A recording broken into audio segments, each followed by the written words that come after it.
Professor Haystacks here. Going to be doing hopefully a very short one this week because I just found out I have panels at Comicpalooza, so I need to get those done.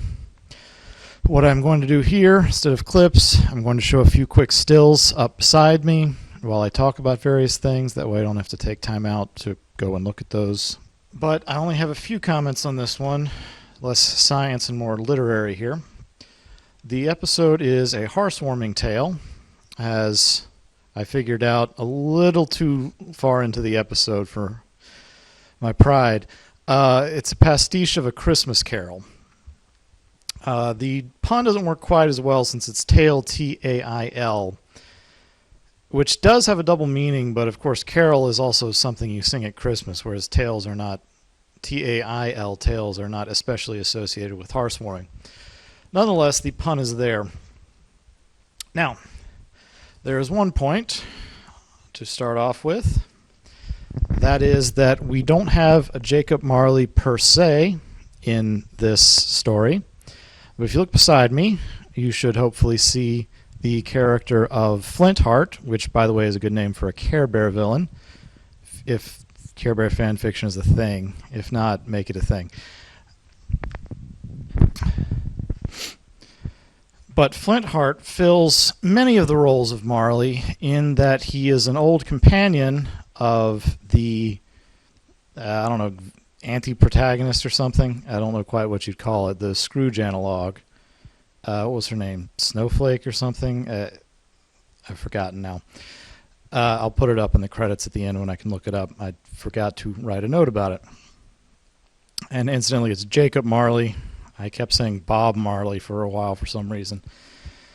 But Jacob Marley. Now, they said something about a careless word driving our main character, played by Starlight Glimmer, into her ways. Jacob Marley did not actually drive Scrooge to anything. He was just kind of similar. But in a similar way that Jacob Marley is there as a plot device, and in A Christmas Carol,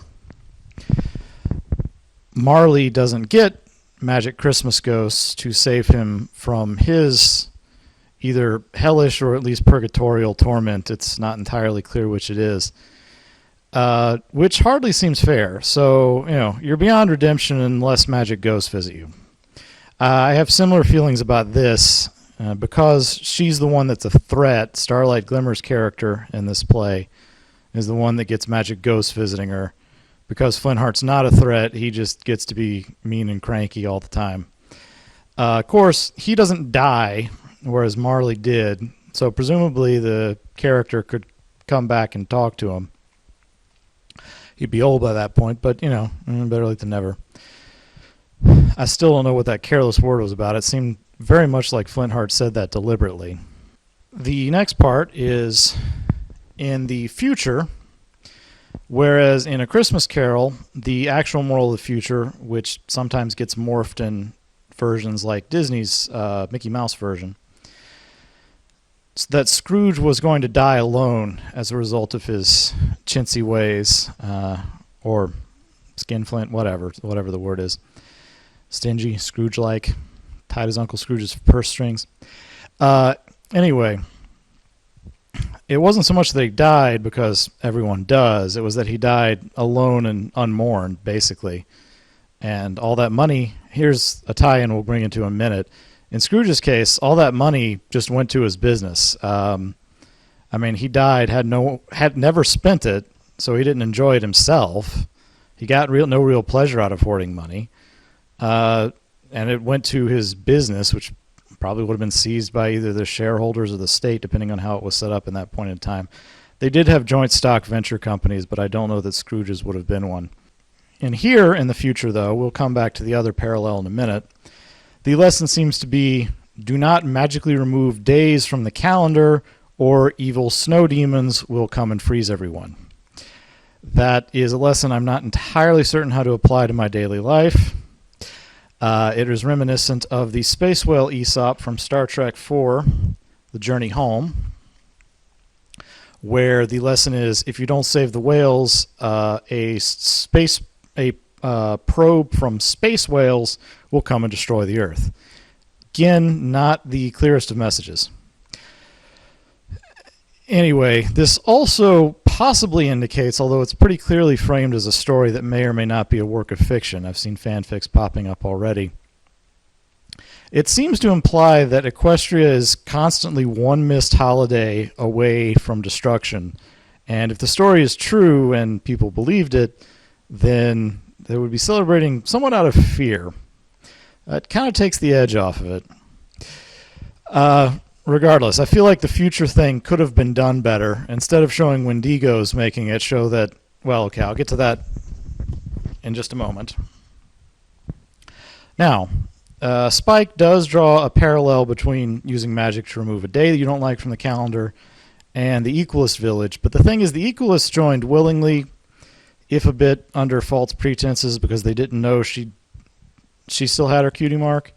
But of course, she couldn't remove cutie marks without hers, which I felt was all she needed to say, and she would have kept at least a few converts.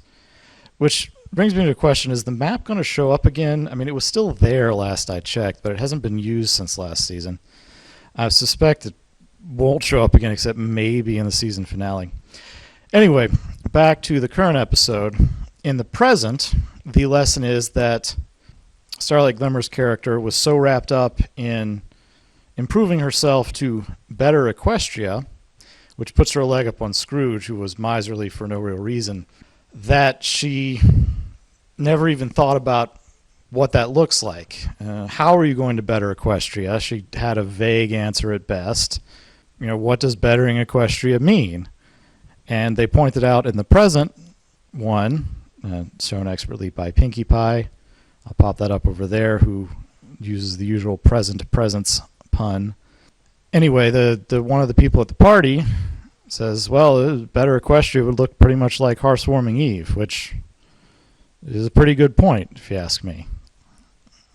Rather than continually improving for a challenge you never actually tackle, then actually use your imperfect skills to go out and make some progress and hone them while you're at it, rather than endlessly practicing. Seems a valid point, and it made the future one feel kind of unnecessary, because okay, if you had showed me this first, I'd be like, all right, I won't erase the day because I don't want evil snow demons destroying my home. But the lessons were all learned in the other ones. Also, Starlight Glimmer, I was a little ambiguous on her part here. I mean, some people just don't like parties. Agoraphobia and just general desire to be alone. I don't know. They didn't pressure her too badly, and she ultimately came willingly. It's true that she completely misunderstood the point of presence, which is more to give than to receive, unless you're a kid like Spike.